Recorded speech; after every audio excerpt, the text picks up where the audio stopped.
Hey guys, SuperHorrorBro Mike here, and today we are looking at Bendy and the Ink Machine and examining the mysterious little miracle station that appeared in the latest Bendy Chapter 3 trailer.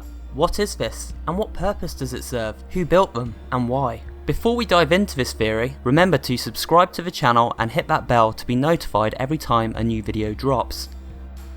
To begin with, let's look at the most obvious points of interest. The halo on the door of these miracle stations seems to imply they have something to do with the character of Alice Angel, who is referenced in Chapter 2 and wears a halo above her head. Angels are associated with divinity and miracles, so it makes sense that whatever these stations do involves some kind of divine intervention. We also notice that Henry seems to be running to the miracle station to take refuge from Bendy and the searchers who have been chasing him. After the door closes, we see Bendy run right up to the player before the screen cuts to black, and this is followed by a gentle, calm humming that sounds feminine in tone.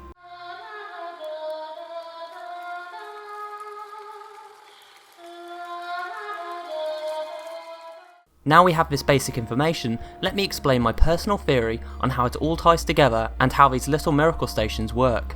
It seems likely that Chapter 3 will include new gameplay mechanics, and this has been said by the game's creator himself. I believe that Chapter 3 will include a hide and seek stealth mechanic similar to that seen in games such as Outlast, whereby Henry must use hiding places around the level to evade Bendy.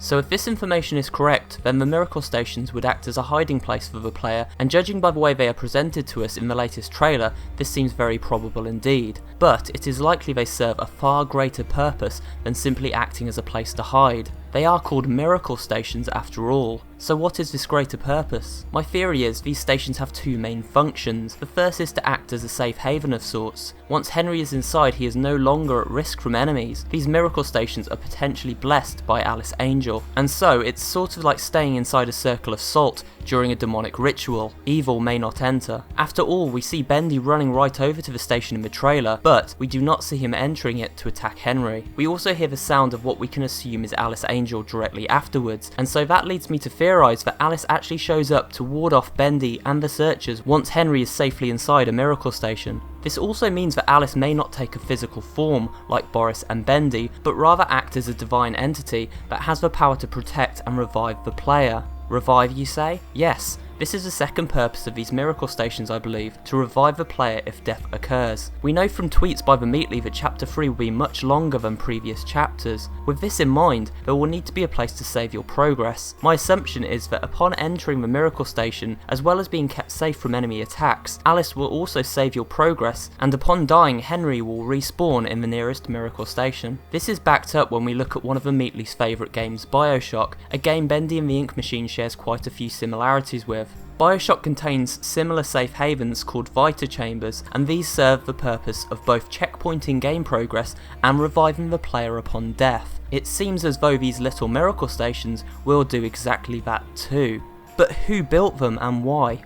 Well, if we look at the story of Bendy and the Ink Machine as a classic tale of good versus evil, then we have two sides, the good guys and the bad guys. Sammy Lawrence seems to be at least partially responsible for the creation of the Bendy shrines and pentagrams found around the studios, as well as the sacrifices of various staff members, including Wally Franks. I have a video explaining this in more detail, so check that out for further analysis. This puts Sammy, Bendy, the searchers, and potentially Joey Drew himself on the side of the bad guys. But I believe Alice Angel and by extension Susie Campbell, Boris and Wally Franks are all good guys. Wally Franks, who I believe has been reincarnated as Boris, used to be a handyman around Joey Drew Studios and may in fact have been the person who built the Ink Machine itself, as the plans found in Chapter 2 were addressed to him. By this logic, it isn't too much of a stretch to conclude that Wally is also the architect behind these little miracle stations. But why? Well, it is my belief that when all hell broke loose at the studios and this crazy Bendy cult started out, there would have been those who wanted to escape, or at the very least hide away from the demonic happenings. But I tell you what, if one more of these pipes burst, I'm out of here. By building these miracle stations, it would provide people like Wally and Susie with a safe place to hide out, and even if that didn't quite work out for them in the end, it certainly looks like it benefits Henry right now. This could also mean that while the ink machine is responsible for reanimating and resurrecting forces of evil such as Bendy and the Searchers, the little miracle stations may, with the help of Alice Angel, end up resurrecting the forces of good. After all, we see Boris stepping out from the vault where the miracle stations first start appearing at the end of chapter 2, so maybe Alice was the one responsible for bringing him back. We'll have to wait for chapter 3 to find out for sure. And that's it for today's video guys, I hope you did enjoy it, and if you did, remember to give it a like and subscribe for more horror related content, including theories, analysis and let's play videos. And I will see you on the next one.